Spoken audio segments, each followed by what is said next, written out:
Greetings, Earth enthusiasts.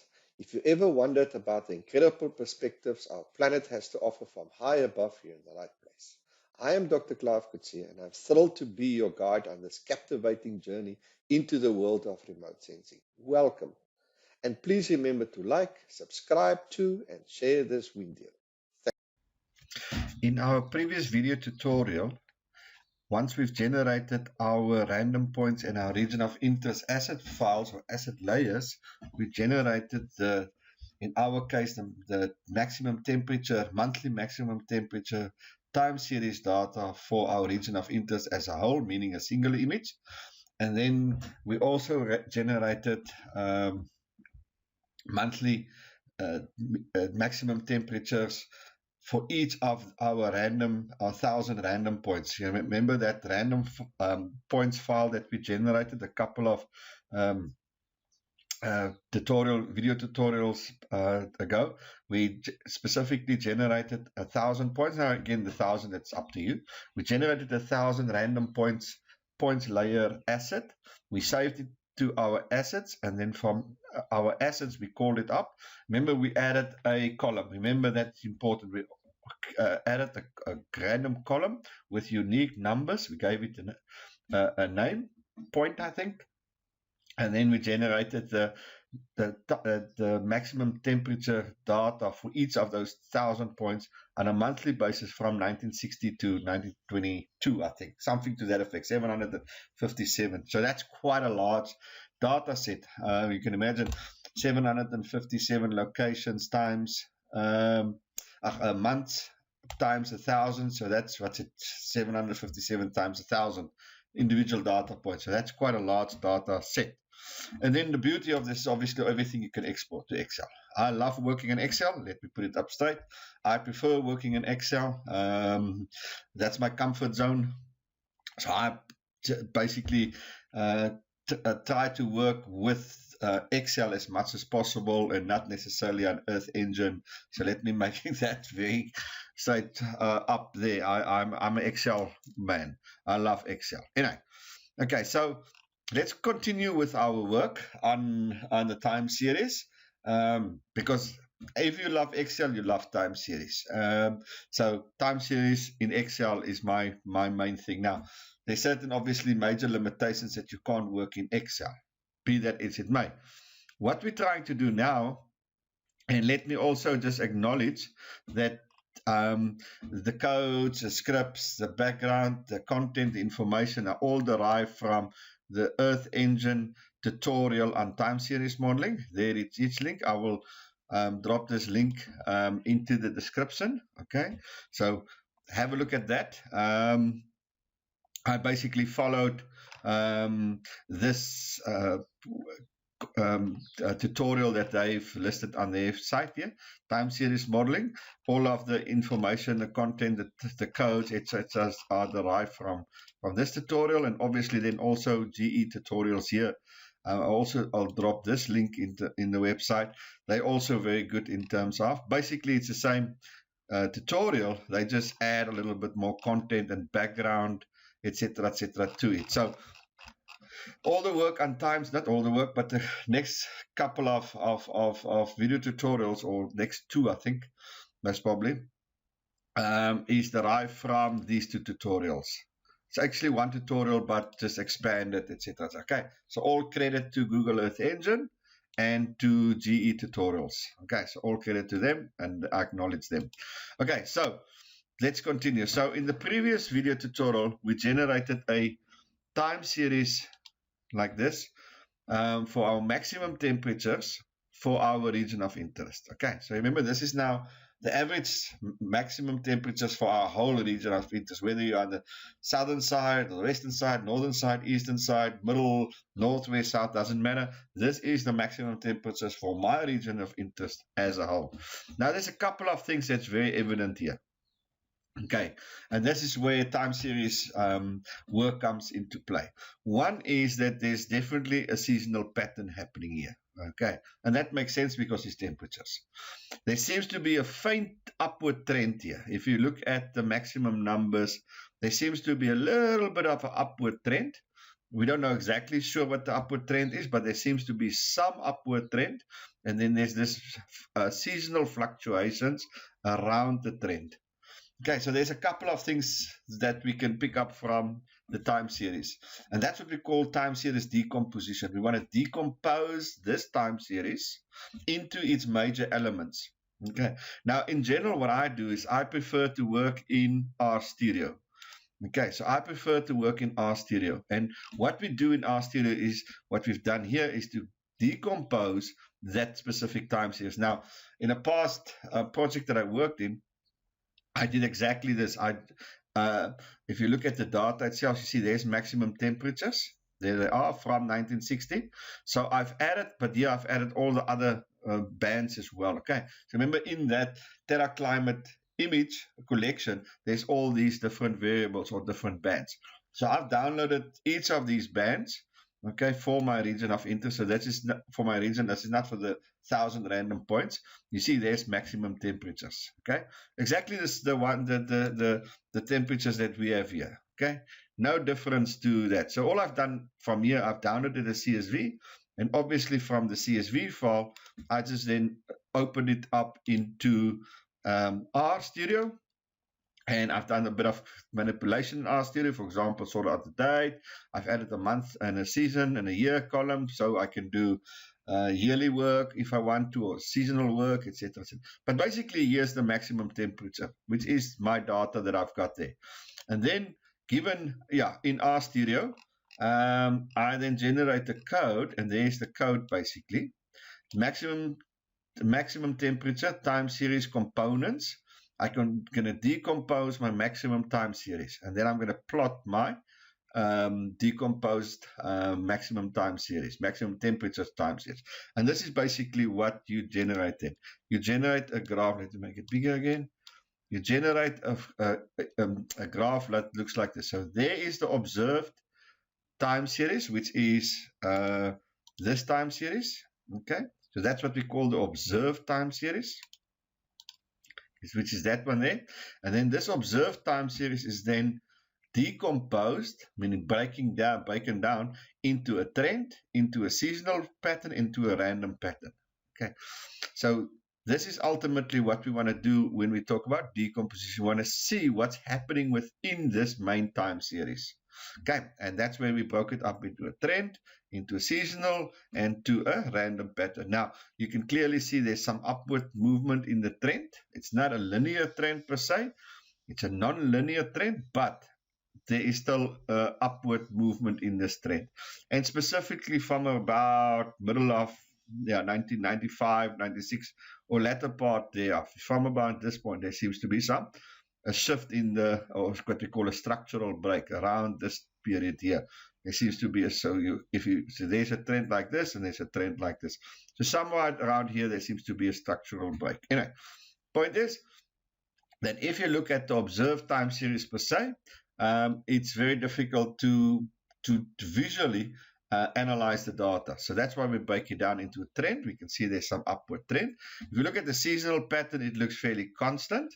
Doesn't seem to be major changes in the seasonal pattern per se, in terms of the amplitude and the length of the waves, etc., etc. So that seems to be fairly stationary. Okay, it's a constant variance, mean reverting, all that stuff that we deal with in time series. And there's the random component, also looks fairly stable. The variance is a bit all over the place. Nonetheless, it's mean reverting. It seems to be stationary. So this seems to be a trend stationary time series, meaning there's a trend, but it's stationary around the trend. Nonetheless, okay, so I don't want to bore you too much on this, but I love working, as I said, from Excel to R Studio. I prefer to work in R Studio, but anyway, that's up to you. Okay, so this is basically what we're going to try to mirror now in Earth Engine, something similar to this.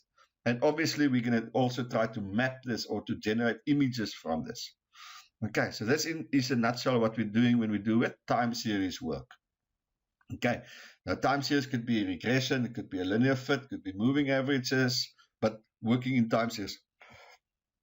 And again, I want to emphasize again, this is the beauty of this TerraClimate dataset. It allows you to do all these things that you may or may not be able to do with other datasets. But once you've grasped how to do it with this specific dataset, it becomes then easy to apply it to other datasets, like, for example, Landsat or Sentinel. But remember, you need long time. You need, you can't do it with 4 images or 5 images or 6 images. You need 100, 200 images, or a time series of sufficient data points. In other words, okay, so yeah, so we can then, once we've generated our data set like we've generated here, obviously you can export it to Excel and work in Excel. And again, you can do pivots and all sorts of things. That's why I've created that month and year and month and season, so I can look at months over time. I can look at seasonal patterns and all sorts. But anyway, you can work in Excel with it, so that's beautiful.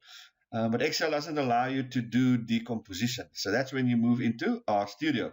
So Excel and RStudio complements. There's certain things, like I like to make most of my basic statistics, graphs, etc. in Excel because it's easy, straightforward, and it's nice to do. But the higher, call it grade time series work that you can't easily do in Excel, I then move it over to RStudio, and then RStudio, then I do my time series decomposition. So always Excel and RStudio, Excel and RStudio. Obviously, there's eViews, there's QGIS, and there is Geoda. So the software I typically work with is Excel, RStudio, eViews. So that's my statistical software. And then my spatial software is QGIS. And then a combination of spatial and time series is Geoda. So that's the 5 things. But it all starts in Earth Engine, because none of those things work if you don't have the data or the images. And I get the data and the images from Earth Engine. So Earth Engine is the beginning of the whole journey into time series analysis or spatial analysis. Okay, anyway, long story short, let me know if you guys want some videos and stuff on RStudio.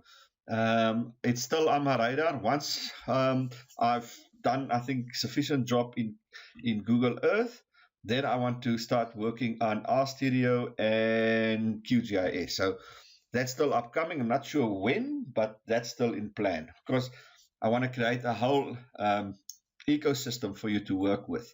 Okay, because I believe that using specific programs is better than trying to do everything in one program. If there's a program that's designed specifically to do X, Y, and Z, use that program to do X, Y, and Z. Fortunately, most of these things are interchangeable. You can fairly easily move data and stuff around from them. Anyway, enough of that. Let me know what you guys think. I'll happily to also create some RStudio video tutorials. As I said, that's on our to-do list, and then obviously QGIS. But for now, I'm focusing on Earth Engine because everything starts in Earth Engine. Okay, anyway, so we've created, we wanted to create, first things, we want to create our data. Okay, always the data. Time series work, you need the data. Always, always, always the data. So how do we do again that? Remember, I have my shapefile for my region of interest. So I specify my region of interest, as we've done here. And again, I've just moved it now back to a smaller location simply because of the span of my data. Okay, so you may run into, if you've got too big location, you may run into timeout issues. So for this, to make sure that I don't have issues around time and waiting for things to download, I've just decreased the size of my region of interest. But you can, play around with it. But just remember, if you have time issues, make your region of interest smaller. Okay, specifically if you have 757 elements. Okay, so I've got my region of interest. I've got my clipping tool. That's normal. I've got my center. I've added my visualization parameters as well now. Okay, so this is now standard practice. I bring my assets in, my regions of interest in, I've centered it, I've got my clipping tool, and I got my visualization parameters. Okay, so that's fairly standard practice now.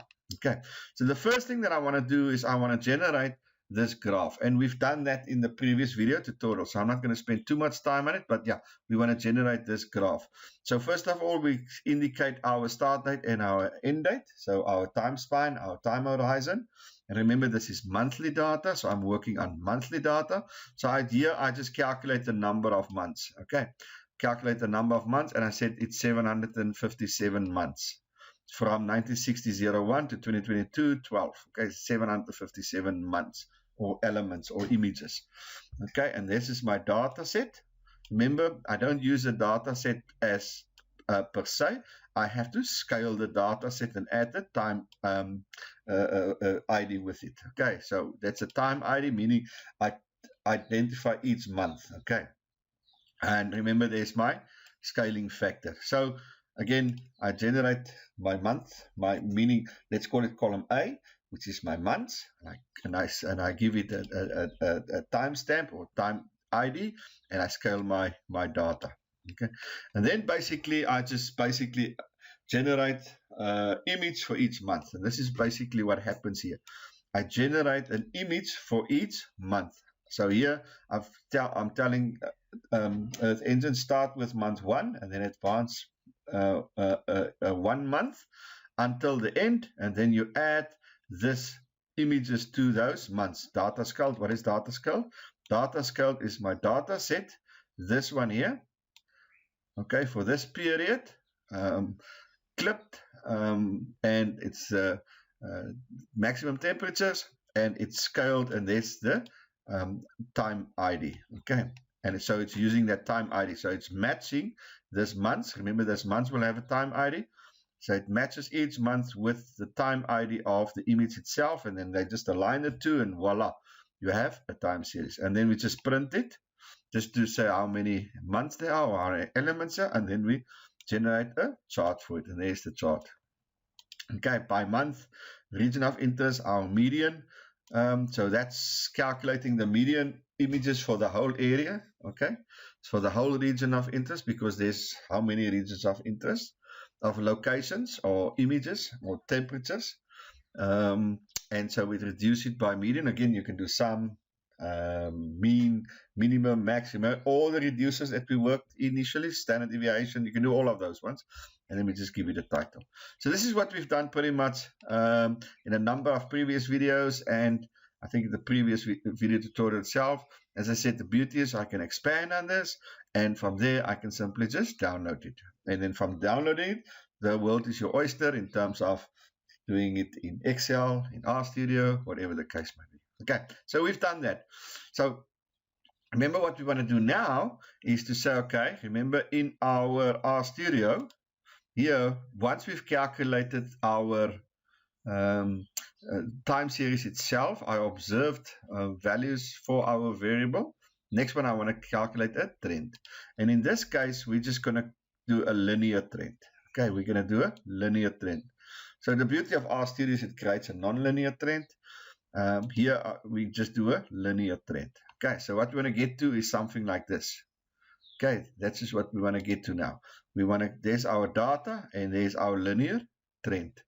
Okay, you can see it's upwards. Okay, there's a slight upward trend as we visually observed from our observed data, and as we displayed in our RStudio, there's an upward trend.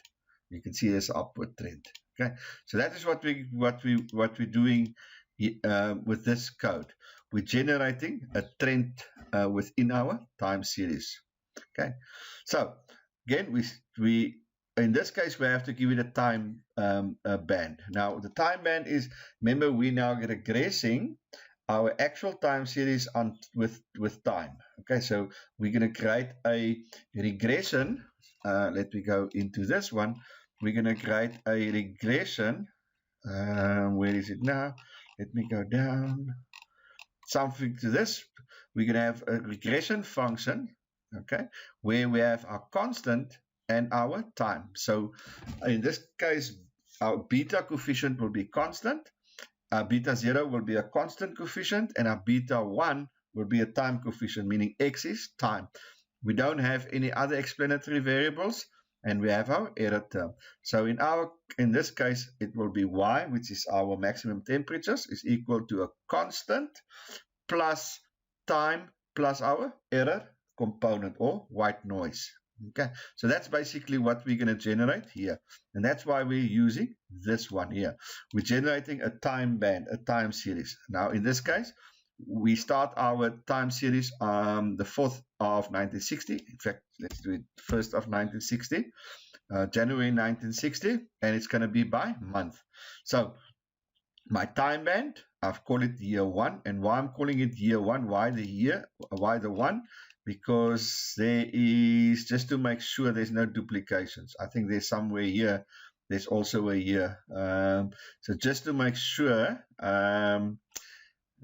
there's years, I think somewhere, so just to make sure there's no duplication of variables, I'm making this year 1.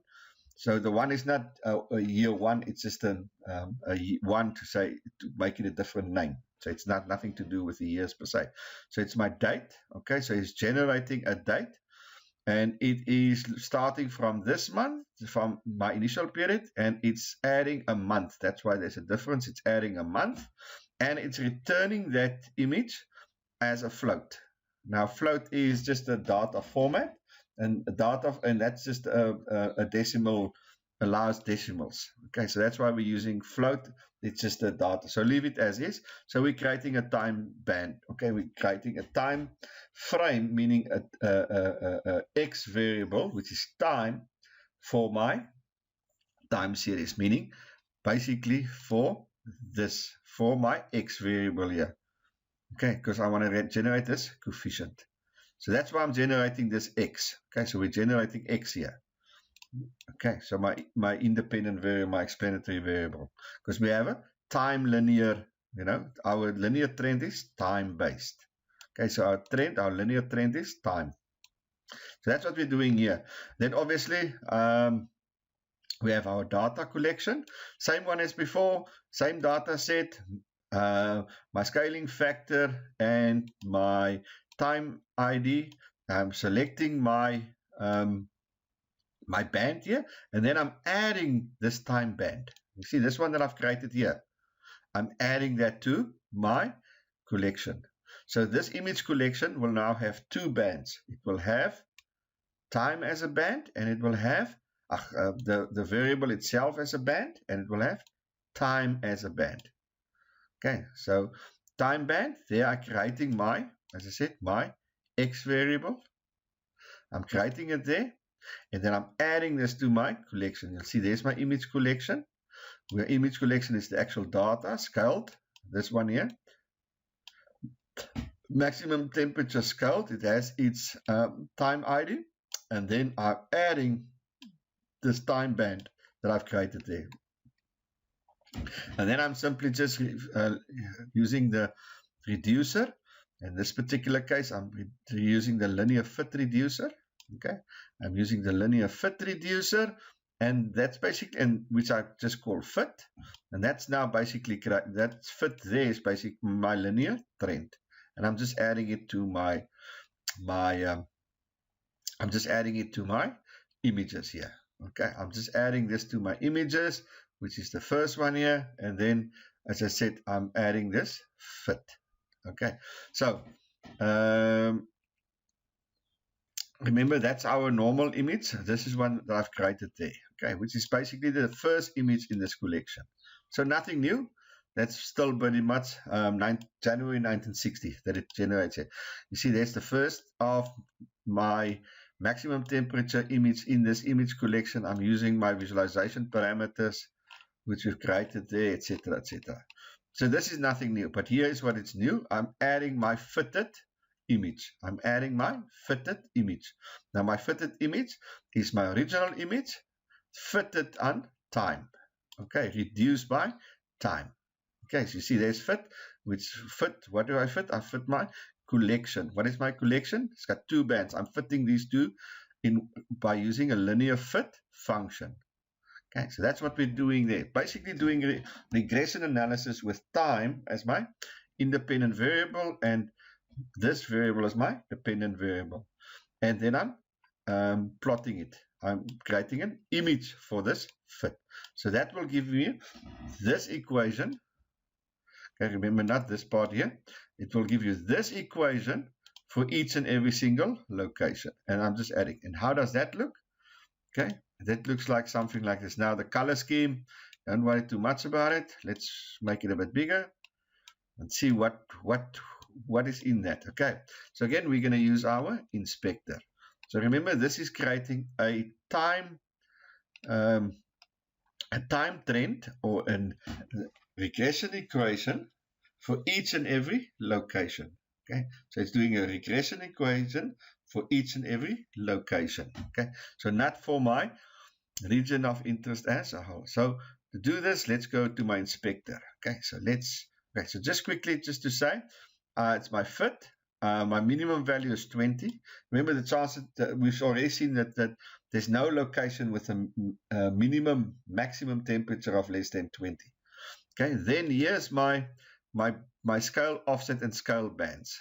Okay, my scale, offset, and scale bands. So what we're saying here is this is my maximum temperature, and it can be offset by either 0.015 upwards or minus 0.015 downwards.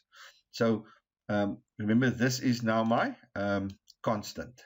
Okay, this is my constant or derived constant, and this is my coefficients, my time coefficients. Anyway, we'll see it now. Okay, so let's click on any place here. Let's click on this spot here. Okay, so this darkish purplish colors here. Let's see what happens there. Remember, it's called climate. I've just called it climate trend. Okay, there it is, climate trend. You'll see there's the scale and the offset. The scale and the offset. Now in this case, remember that's the actual temperature, 27.1. Okay, so that's the actual temperature. So what is this now? This indicates that its constant is 20, and the coefficient, meaning the constant, this one here is 20. Okay, so that's 20, and the coefficient is 0.0017. So that beta 1 is 0.017. Okay, and then obviously you have to multiply it with the time value. Now the time value could be whatever the time value is in terms of that specific data point or the location point.